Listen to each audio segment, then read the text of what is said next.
Rabbi shrah li sadri wa yassir li amri wahlul 'uqdatam min lisani yafqahu qawli wa saddid lisani wahdi qalbi bihaqqi sayyidina Muhammadin sallallahu alaihi wasallam, amma ba'du.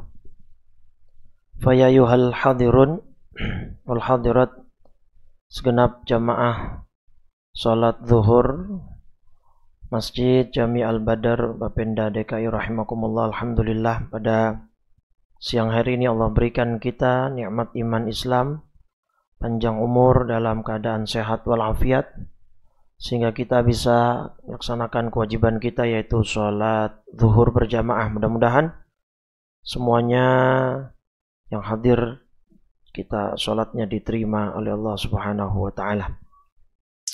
Salawat ring salam tak lupa senantiasa kita curah limpahkan kepada junjungan kita baginda Nabi besar Muhammad sallallahu alaihi wasallam serta seluruh keluarga, para sahabat dan pengikutnya hingga yaumil qiyamah.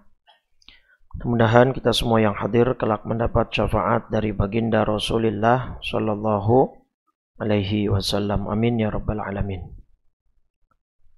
Hadirin hadirat rahimakumullah, siang ini kita akan membahas tema tentang sujud dan keutamaannya. Sujud ini menjadi sebuah gerakan atau gestur tubuh yang menunjukkan kerendahan dan kepasrahan yang sempurna. Ketika orang sedang terdesak dan dia terancam nyawanya, biasanya dia memohon agar nyawanya selamat dan tidak dibunuh dengan cara bersujud kepada orang yang bisa saja membunuhnya. Dan juga ini menjadi sebuah gerakan penghambaan. Raja-raja terdahulu seperti Fir'aun misalnya, yang mengaku sebagai Tuhan, itu sangat menginginkan seluruh rakyatnya bersujud kepada dia.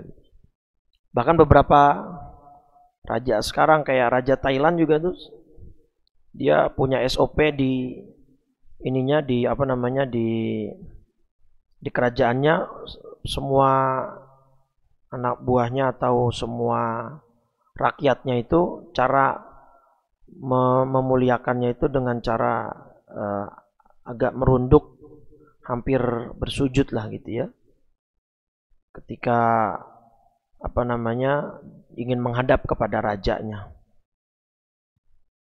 Nah ini apa, internetnya agak sedikit bermasalah ya. Ya ala kulli hal, maka sujud ini menjadi sebuah apa gerakan yang juga dalam sholat itu merupakan gerakan vital. Bahkan satu rakaat ada 2 kali sujud, betul ya? Satu rakaat berapa sujud Pak? 2 kali ya. Bahkan Sayyidina Umar bin Khattab itu ketika tewas di tangan Lu'lu' namanya ya, yang membunuh Umar bin Khattab itu Lu'lu' al-Khabith al-Yahud ya. Jadi begitu Imam Umar bin Khattab tahu bahwa yang membunuh adalah Lu'lu', seorang Yahudi yang tidak beragama Islam, itu Sayyidina Umar reaksinya adalah alhamdulillahilladzi ja'ala mitati ala yadi rajulin lam yasjud lillahi sajdatan. Ya. Jadi kata Sayyidina Umar bin Khattab ketika tahu yang membunuh beliau adalah orang yang tidak pernah sujud kepada Allah, beliau bersyukur, alhamdulillah, saya bersyukur kepada Allah karena mentakdirkan nyawa saya berada di tangan orang yang tidak pernah sujud kepada Allah, walaupun hanya 1 kali. Artinya kan berarti Sayyidina Umar sangat mempertimbangkan sujud ini gitu. Kata ulama, kenapa Sayyidina Umar bersyukur? Karena yang membunuh dia orang yang gak pernah sujud. Jadi besok di akhirat untuk menuntutnya itu nggak segan-segan, nggak sungkan-sungkan Sayyidina Umar. Kenapa? Karena ini orang nggak pernah sujud. Sekalian aja disikat gitu ya, dituntut. Tapi kalau orang itu pernah sujud kepada Allah, nah sujud ini menjadi pertimbangan Umar bin Khattab radhiyallahu an untuk mungkin nanti agak sungkan gitu. Ya agak malu kepada Allah karena ini orang pernah sujud. Artinya beliau sangat memposisikan sujud ini adalah sebuah gerakan ibadah yang sangat penting dan tinggi di dalam agama kita. Nah, bahkan di dalam surat Al-Fat ya, surat 48 di ayat terakhir ya, di ayat terakhir sini kan di antara tanda orang-orang yang nanti akan membersamai Nabi itu adalah orang-orang yang simahum fi wujuhihim min atharis sujud. Pada wajah mereka tampak tanda-tanda bekas sujud. Al-Fat 29. Tanda bekas sujud maksudnya apa, Pak? Apakah jidatnya harus ada tanda-tanda tertentu?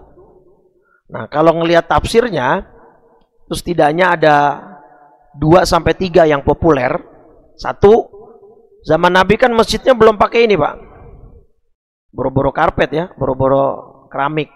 Mungkin peluran aja juga belum. Jadi kan masih beralaskan tanah. Jadi begitu orang sujud, pas bangkit, nah, di jidatnya banyak apa? Pasir, tanah.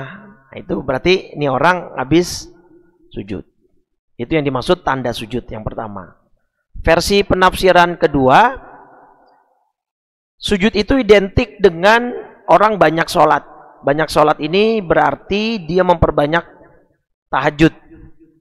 Apa maksudnya tanda bekas sujud? Orang yang sering sujud berarti sering tahajud. Sering tahajud berarti tidurnya kurang.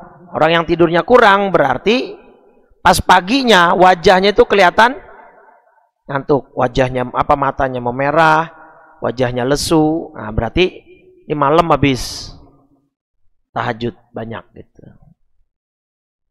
Bangun malam lah minimal gitu ya. Jadi ya kita sih bangun ya. Cuman sholat apa enggaknya nih kan. Pipis itu biasanya pipis buang air gitu. Atau malah bangun tapi buat nonton bola gitu. Tapi semalam sih enggak malam-malam banget ya. Sampai jam berapa? Cuma sampai jam 10 dan akhirnya menang juga tuh. 2-0 Indonesia. Nah, jadi itu maksud kedua. Maksud ketiga, Nabi pernah ditanya, Pak, ya Rasul, ini kan umatmu nanti di akhirat banyak. Ya, ketika umatmu banyak, engkau mengenali mereka dengan cara apa gitu loh. Mengenali wajah orang-orang yang beriman itu dengan cara apa? Nih, di hadis Ibnu Majah nih hadisnya. 4306. Hadisnya sahih. Ya, riwayat Imam Ibnu Majah. Ya Rasulullah, kaifa ta'rifu man lam ya'ti min ummatika? Gimana cara engkau membedakan umatmu dengan bukan umatmu? Nabi memberikan sebuah ilustrasi. Ara'aitum law anna rajulan lahu khailun ghurrun muhajjalatun baina dhahrainain khailin duhmin buhmin. Alam yakun ya'rifuha? Qalu bala. Qala fa innahum ya'tuna yaumal qiyamati ghurram muhajjalina min atharil wudu. Nah, orang banyak sujud berarti kan banyak sholat. Kalau banyak sholat berarti banyak wudu. Nah, di hadis Ibnu Majah 4306 ini Nabi ditanya, gimana cara engkau mengenali umatmu besok ya Rasul? Nah, kata Nabi, kuda itu ada yang namanya di jidatnya itu, Pak, ghurran muhajjalin. Jadi apa namanya, tanda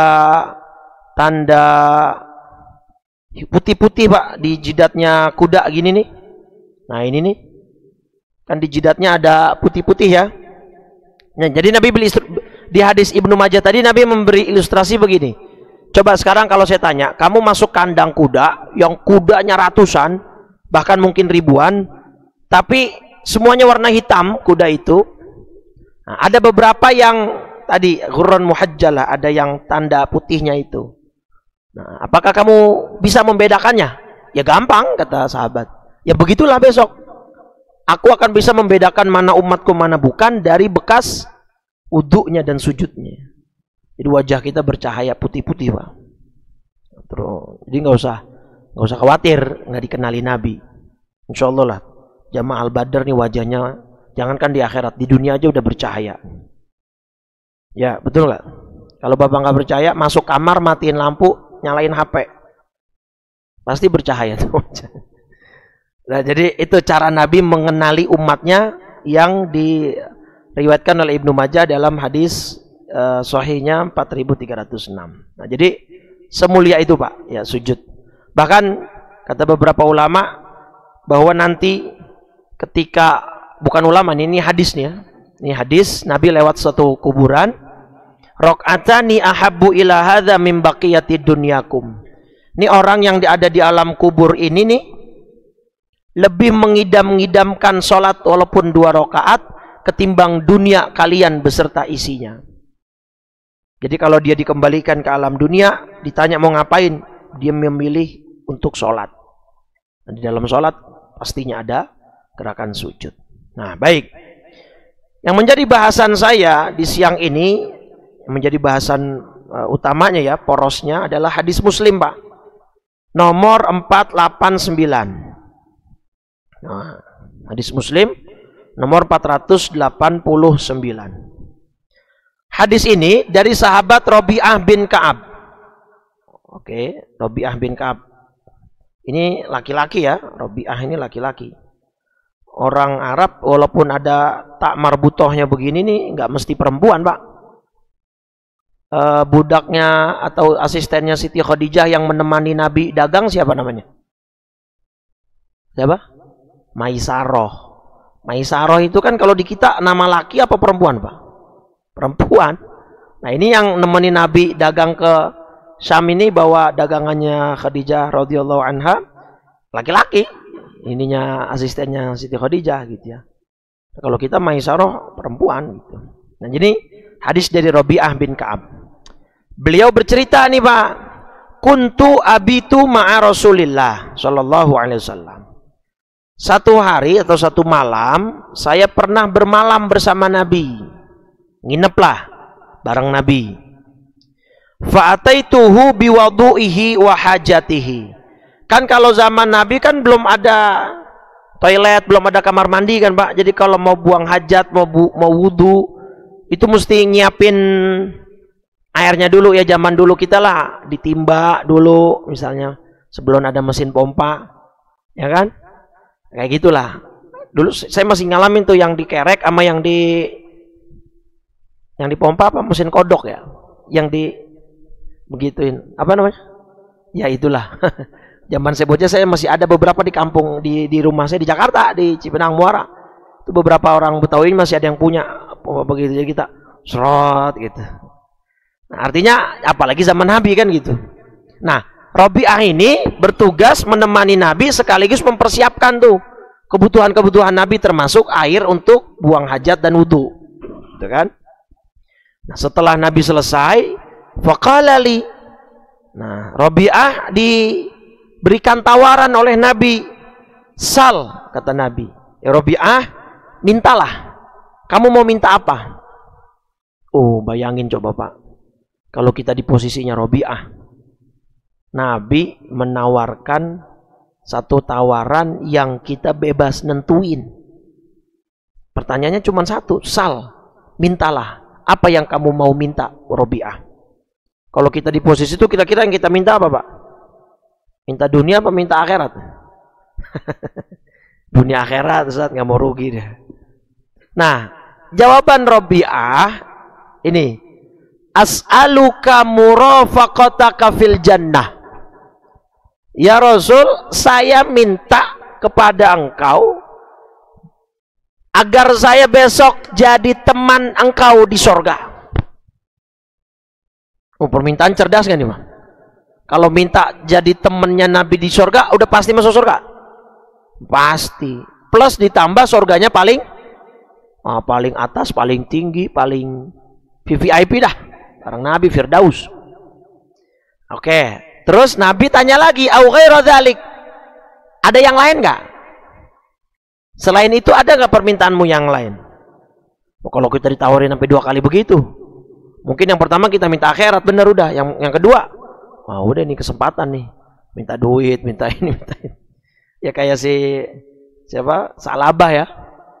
Sa'labah sih bukan ditawarin sama Nabi, dia sendiri yang minta supaya Nabi doain agar Sa'labah jadi orang apa? Jadi orang kaya. Kan disinggung tuh sama Allah. Sa'labah tuh ada Pak secara tersirat di dalam surat At-Taubah. Kisahnya surat 9 ayat 75. Namanya Sa'labah bin Hatib. Sa'labah itu nama lengkapnya Sa'labah bin Hatib. Disinggungnya di sini nih. Surat 9, surat At-Taubah ayat 75-76. Wa minhum man ahadallah la in atana min fadlihi lanasaddaqanna wa lanakunanna minas salihin. Dan di antara mereka ada orang yang berjanji ke Allah, sesungguhnya kalau Allah berikan sebagian dari karunia-Nya kepada kami, niscaya kami pasti sedekah dah. Enggak Allah apa begitu, Pak? Ya Rasul, doain apa biar jadi orang kaya? Kayaknya bosen amat ini hidup. Jadi orang susah mulu gitu ya. Ya Nabi sebenarnya tahu Pak, ini Sa'labah kagak ada tampang-tampang jadi orang kaya. Maksudnya kalau jadi orang kaya ntar yang ada jatuhnya malah ya begini, malah belagu, malah kagak ibadah. Tapi karena maksa ya udah, akhirnya kan dikabulin tuh, didoain sama Nabi. Terus saya sedekah dari Rasul. Boro-boro. Falamma atahum min fadlihi, ketika Allah memberikan kepada mereka sebagian karunia-Nya, bakhilu bihi, mereka menjadi kikir. Jadi dalam tafsirnya jangankan sedekah, zakat yang wajib aja nggak dibayar sama Sa'labah. Ya. Wa tawallaw wa hum mu'ridun, dan dia berpaling dan selalu menentang kebenaran. Apa maksudnya berpaling dan selalu menentang kebenaran? Tadinya sholat jamaah rutin 5 waktu, gara-gara udah kaya, sibuk, boro-boro 1 waktu aja nggak ke masjid. Nah itu ya. Jadi memang doa Nabi itu luar biasa, makbul mustajab. Nah kita balik lagi nih, si Robi'ah cerdas, dia minta supaya jadi teman Nabi di sorga. Pas ditawarin, ada nggak permintaan yang lain? Kata Robi'ah, huwadzak, nggak ada ya Rasul. Dah, cukup itu aja permintaan saya mah. Apa kata Nabi? Nabi menjawab, fa'inni ala nafsika bikathratis sujud. Tahu artinya udah? Belum. Kirain bahasa Arab udah di luar pala. Kata Nabi, ya udah, saya kabulin, tapi tolong bantu saya untuk mengkabulkan permintaanmu tadi dengan kamu perbanyak sujud. Ada 2 makna Pak dari hadis ini. 1, berarti Nabi tahu ini permintaan bukan permintaan biasa, ini bukan permintaan mudah. Nabi bisa aja mengkabulkan, tapi Nabi ingin memberikan syarat dulu nih ke Robi'ah. Kalau emang bener mau jadi temanku di surga, ya udah, kamu tolong banyakin sujud. Jadi ntar mintanya ke Allah gampang gitu. Apa nih emang amalan dia? Pengen kau tarik jadi temanmu. Nah, Nabi tinggal bilang sujudnya banyak ya Rasul, ya Allah. Jadi ada apa? Amalan lebih daripada sahabat lain misalnya. Maka banyakin sujud. Nah maka makna yang kedua, berarti kesimpulannya orang yang banyak sujud besok bisa dekat dengan Nabi, bahkan menjadi teman Rasul Shallallahu Alaihi Wasallam di dalam surga. Ini tidak satu-satunya ya ibadah yang bisa mendekatkan kita kepada Nabi, ada banyak. Tapi kan yang kita bahas sedang ini, ada memperbanyak sholawat, menyantuni anak yatim. Kan kata Nabi, ana wa kafilul yatim kahata ini, aku bersama anak yatim, aku bersama orang yang menyantuni dan menyayangi anak yatim seperti ini besok di surga.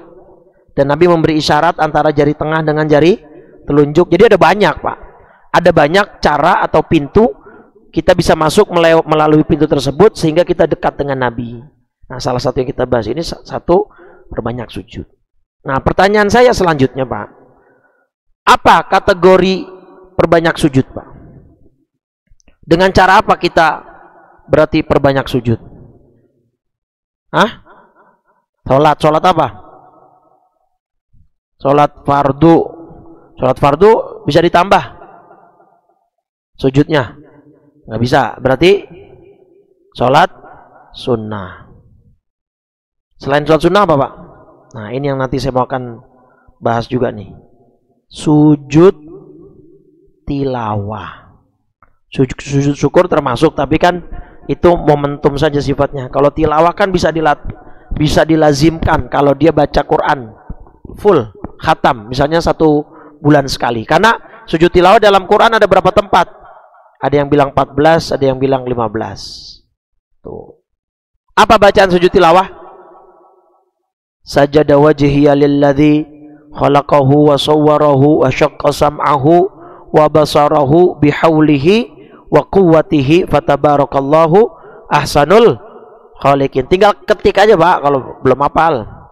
Ketik bacaan sujud tilawah, terkeluar. Ustaz saya nggak hafal, nggak bisa baca ininya, nggak bisa baca Arabnya. Sekarang udah banyak nih yang ada Latinnya, udah di iniin tuh, di apa namanya, ditulisin Latinnya. Nah, berarti kita bahas masalah sujud tilawah dulu nih. Ya, 14 atau 15 tempat di dalam seluruh Al-Quran, termasuk surat Al-Alaq tuh. Iqra bismi rabbikal ladzi, di akhirnya apa? Wasjud waqtarib. Nah, itu biasanya ada tanda apanya Pak? Ada tanda apa kalau ada ayat apa, ayat yang mengandung sajadah? Enggak, tanda di mushafnya ada tanda apa? Gambar apa? Gambar ya kayak gambar apa ya, kayak gambar sejadah ya, atau kubah kayak gini nih, kecil nih ya, kayak gini nih tuh, kayak gini nih. Nah ini tanda dimana kita disunahin untuk sujud tilawah Pak. Jangan males Pak, pahalanya gede Pak. Kita ungkap hadisnya. Dan sujud tilawah ini bukan hanya sunnah untuk yang baca, termasuk untuk yang mendengar ya. Nah, ada satu sunnah yang sekarang sudah mulai banyak yang peka dan sudah mulai banyak apa namanya dihidupkan lagi, yaitu apa? Nabi punya kebiasaan Pak, sujud tilawah di hari Jumat saat sholat subuh. Masjid di lingkungan rumah Bapak begitu nggak?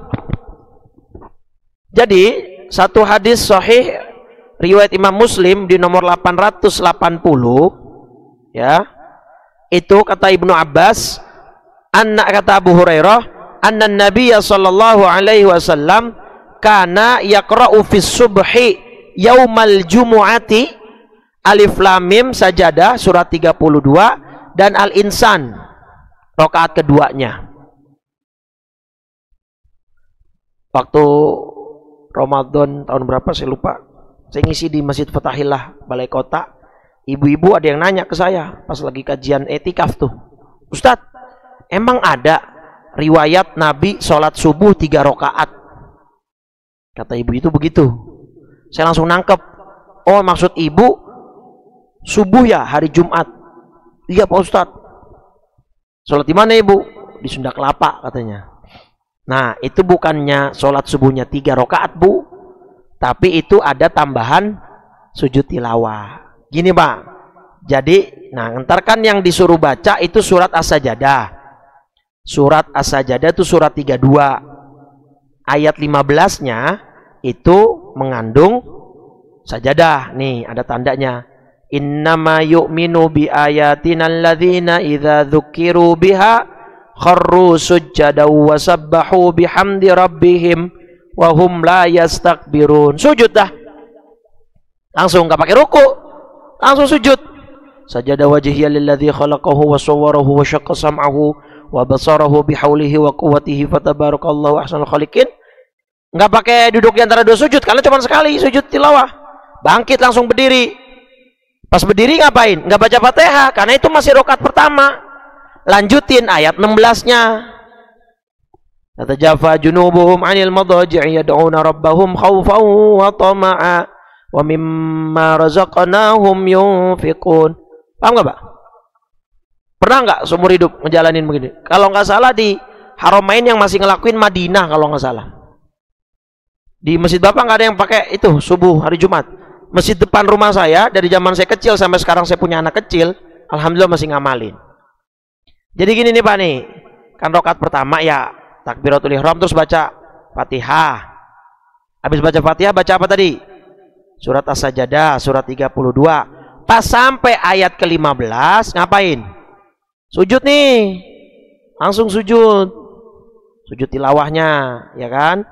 Sujud tilawah. Habis sujud tilawah ini ngapain? Bangun, berdiri. Berdiri langsung. Habis berdiri ngapain? Lanjutin bacaan ini. Ayat 16-nya, enggak baca Fatihah enggak. Langsung selesai. Ya kalau beberapa masjid imamnya diakalin, enggak nyampe selesai karena kan panjang ya. Takutnya makmum kelamaan protes, paling cuma 4-5 ayat dibaca gitu. Ya nggak apa-apa. Habis dari sini terus baru ngapain? Ruku nih. Ruku, terus i'tidal, terus sujud 2 kali. Terus habis itu bangun berdiri. Nah, ini ngapain berdiri ini? Ini rakaat kedua gitu. Mulai baca Fatihah. Fatihah, habis Fatihah sunnahnya tadi surat apa? Al-Insan, surat ke-76. Ya, kalau baru udah sampai selesai baru. Jadi karena ada sisipan di sini nih Pak nih. Jadi seakan-akan kayak 3 rakaat. Soalnya bangkit berdirinya tuh kayak 3 kali. Paham ya? Nah, ini sunnah Pak sebenarnya dan besar pahalanya ketika kita hidupkan. Cuma yang perlu digarisbawahi, kalau masjid Anda belum biasa melakukan ini, baru pertama kali mau ngelakuin sunnah ini, sebelumnya harus kudu diedukasi dulu jamaahnya.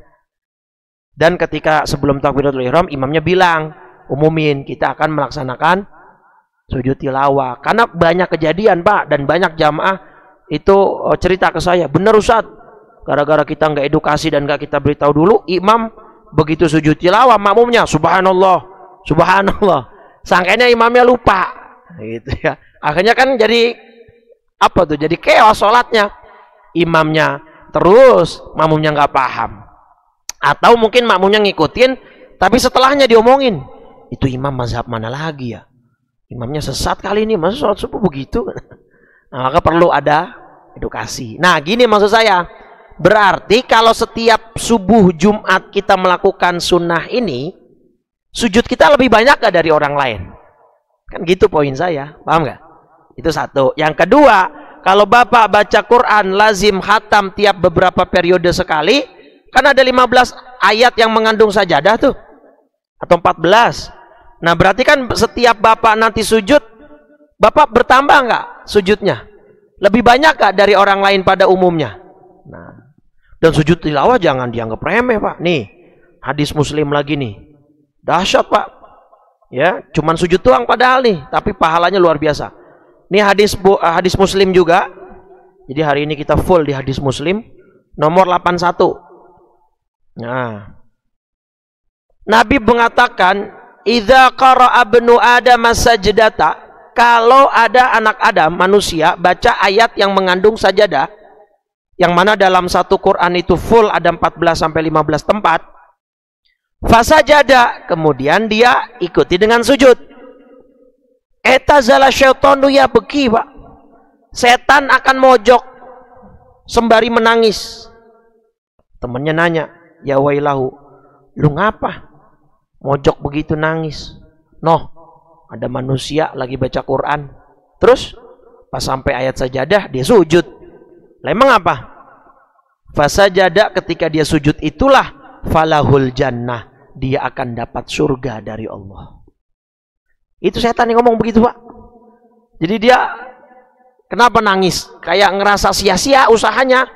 Lah selama ini saya godain dia, biar dia ngikut saya masuk neraka. Lah ada ayat saja dia pakai sujud, surga dah dia tempatnya ntar. Begitu Pak. Nangis dia. Terus wa umirtu bisujud, sedangkan saya disuruh sujud, fa abaitu, saya nolak dulu. Suruh sujud ke Nabi Adam. Faliyan nar, maka bagi saya akan mendapatkan neraka. Bukan setan begitu. Jadi apa kesimpulannya? Jangan dianggap remeh sujud tilawah ini. Tambah lagi kalau Bapak niatin menghidupkan sunnah di zaman sekarang yang sudah banyak orang tidak peduli. Nah, nambah lagi ntar tuh gara-gara niat itu. Jadi gara-gara sujudnya saja sudah dapat pahala. Kalau Bapak niatkan itu ingin menghidupkan sunnah di tengah banyaknya orang meninggalkan sunnah, nambah lagi niatnya, apa pahalanya karena niatnya gitu ya, dan seterusnya. Nah, ditambah Bapak baca Quran berarti kan, ketika baca ayat sajadah ini berarti Bapak baca Quran. Wah, ini luar biasa Pak. Cuman sekali sujudnya gitu ya, menghadap kiblat, tentunya menutup aurat, berwudu karena kan Bapak sedang baca Quran. Nah, kemudian sujud sekali. Nah, sujud tilawah ini bisa dilakukan di dalam maupun di luar sholat. Kalau sujud syukur, boleh nggak dalam sholat? Nggak boleh. Sujud syukur hanya dilakukan di luar sholat. Nah, kalau sujud tilawah, boleh di dalam sholat. Gitu. Lagi pula sujud itu kan posisi terdekat antara kita dengan siapa? Dengan Allah. Di sujud anjurannya tuh suruh ngapain, Pak? Kalau sujud, anjurannya suruh ngapain? Banyakin apa? Banyakin doa, ya. Kalimatnya jelas nih Pak. Nih di dalam hadis Muslim lagi nih. Nah, makanya saya bilang hari ini sehari bersama Sahih Muslim nih. 479. Di hadis 479 Sahih Muslim di akhir Nabi bilang, wa ammas sujudu fajtahidu fid du'a. Nah, kalimatnya fajtahidu loh Pak, bersungguh-sungguhlah. Ketika kalian sujud, bersungguh-sungguhlah dalam berdoa. Kenapa? Faqaminun ayyustajabalakum.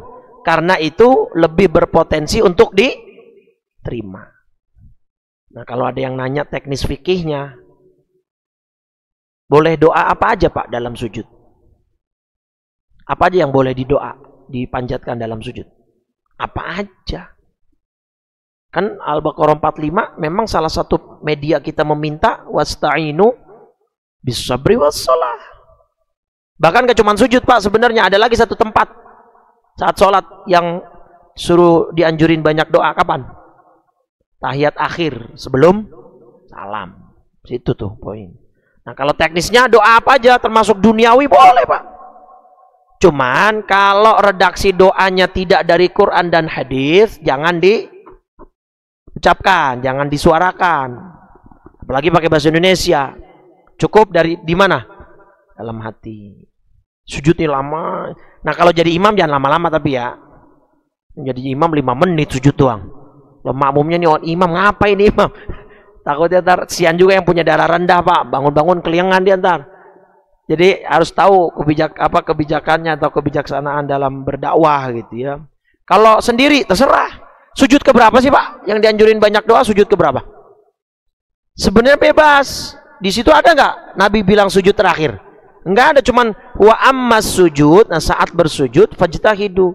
Sebenarnya sujud ke berapa aja? Cuma kalau sujud di tengah-tengah udah banyak banget doa, takutnya lupa. Nah, ini tadi saya rakaat berapa ya? Makanya biar ngingetnya gampang. Nah, ulama nganjurinya di mana? Terakhir, begitu sebenarnya. Di sujud keberapa pun boleh sambil selingin. Sujud pertama minta sorga, sujud kedua di rakaat kedua, entar minta ini di rakaat ketiga, minta ini rakaat terakhir, dibanyakin lagi, silakan. Gitu ya. Nah, jadi banyakin doa Pak. Ya, itu tempat atau posisi di mana kita sedang dekat-dekatnya dengan Allah. Perbanyak doa, itu akan lebih mudah diijabah oleh Allah Subhanahu wa taala. Nah, jadi udah tuh. Pertama, banyakin sujud tilawah. Artinya dengan kita sujud tilawah berarti kita memperbanyak sujud. Dengan memperbanyak sujud berarti tadi kita bisa dekat dengan siapa? Dengan Nabi di dalam surga. Nah, kalau yang kedua, kriteria perbanyak sujud ya umum lah. Tadi kan sholat fardu nggak bisa ditambah, ya berarti sholat sunnah. Sholat sunnah apa? 4 Pak yang kata guru saya diwasiatkan jangan ditinggalin. 1, rawatib. Kedua, duha. Ketiga, witir. Keempat, tahajud, qiyamul lail. Rawatib ada berapa yang muakkadah? 12. 2 rakaat sebelum subuh, 4 rakaat sebelum zuhur, jadi 6. 2 setelah zuhur, 8. 2 setelah maghrib, 10. Dan 2 setelah isya, 12.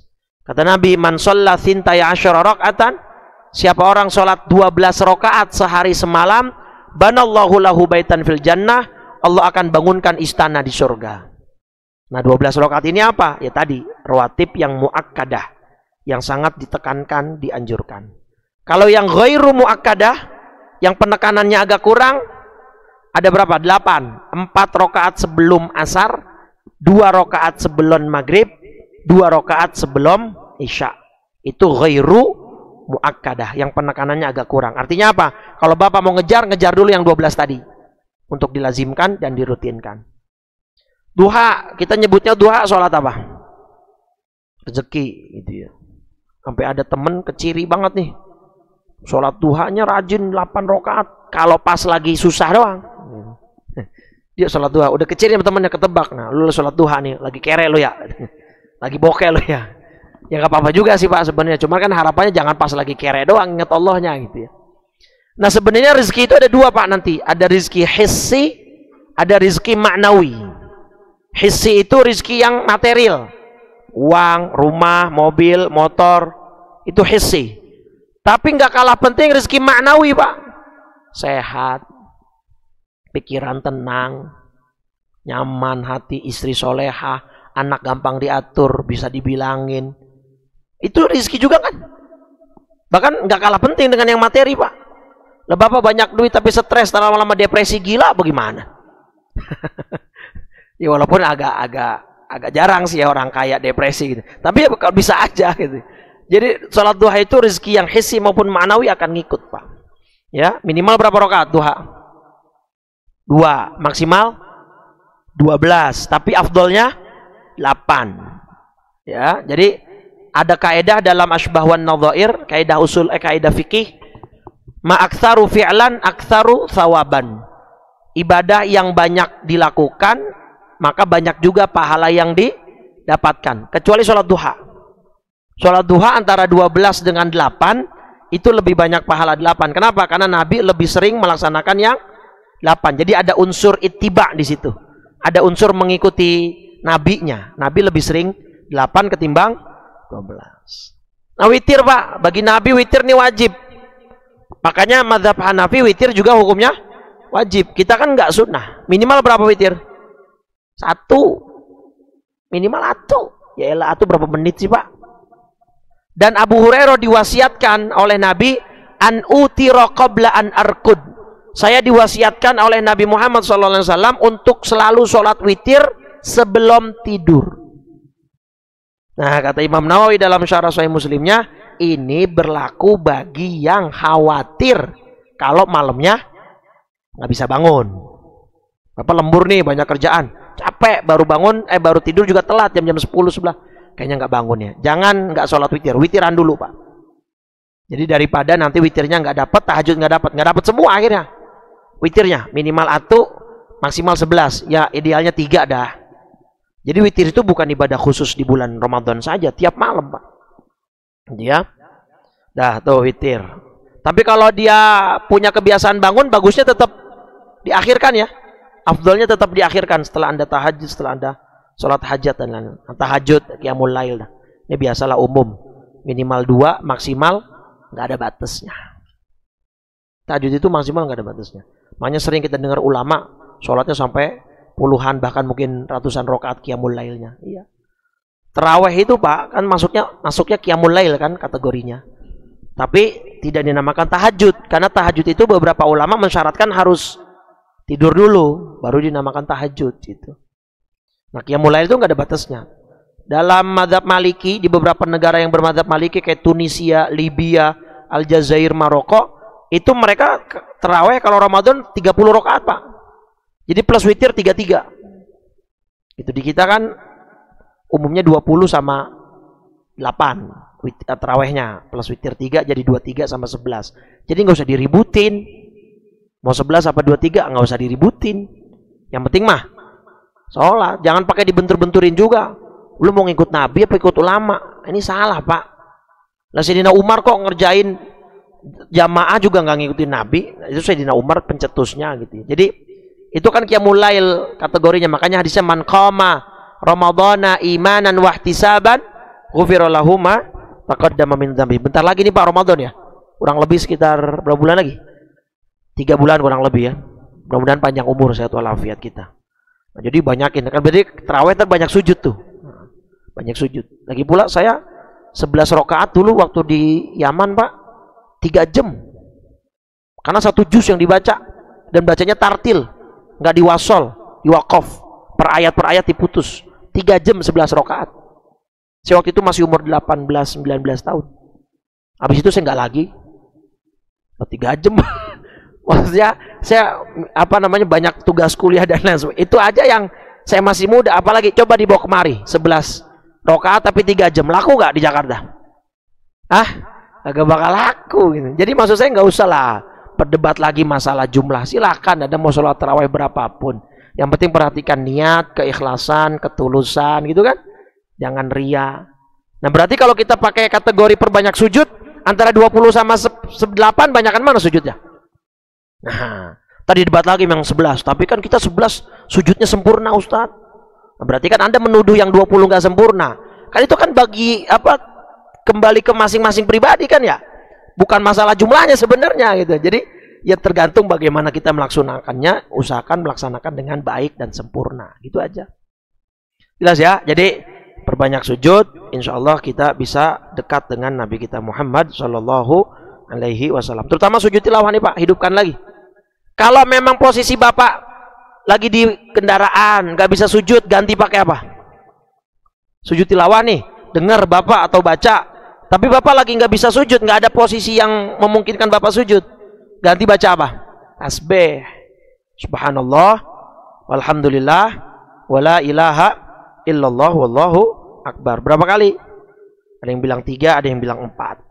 Gitu ya. Jadi saking kita memuliakan sunnah Nabi ini untuk sujud tilawah di ayat-ayat yang memang ada tanda seperti itulah, gampang. Biasanya di mushaf ada tandanya.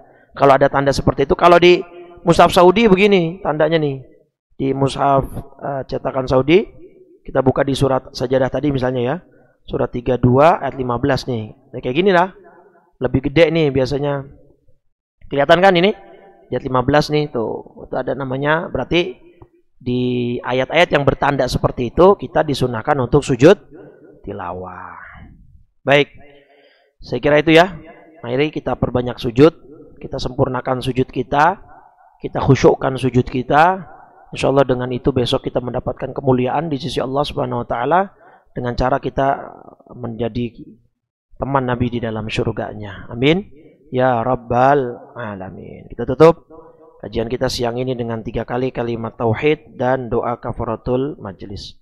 Qala Rasulullah sallallahu alaihi wasallam, afdalu ma qultuhu ana wan nabiyuna min qabli la ilaha illallah la ilaha la ilaha illallah Muhammadur Rasulullah sallallahu alaihi wasallam kalimatu haqqin 'alaiha nahya wa 'alaiha namut wa biha nub'atsu insyaallah taala minal aminin. Bismillahirrahmanirrahim. Alhamdulillahirabbil alamin. Allahumma shalli ala sayidina Muhammadin wa ala alihi washabbihi ajmain.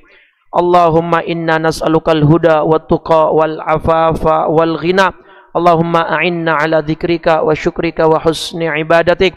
Allahumma ja'alna minar raki'in as-sajidin al-khashi'in laka ya rabbal alamin. Ya muqallibal qulub tsabbit qulubana ala dinika wa ta'atik. Rabbana atina fid dunya hasanah fil akhirati hasanah wa qina adzaban nar. Sallallahu ala sayidina Muhammadin wa ala alihi washabbihi wasallam. Walhamdulillahi rabbil alamin. Subhanakallahumma wa bihamdika asyhadu an la ilaha illa anta astaghfiruka wa atubu ilaik. Wal afu minkum. Assalamualaikum warahmatullahi wabarakatuh.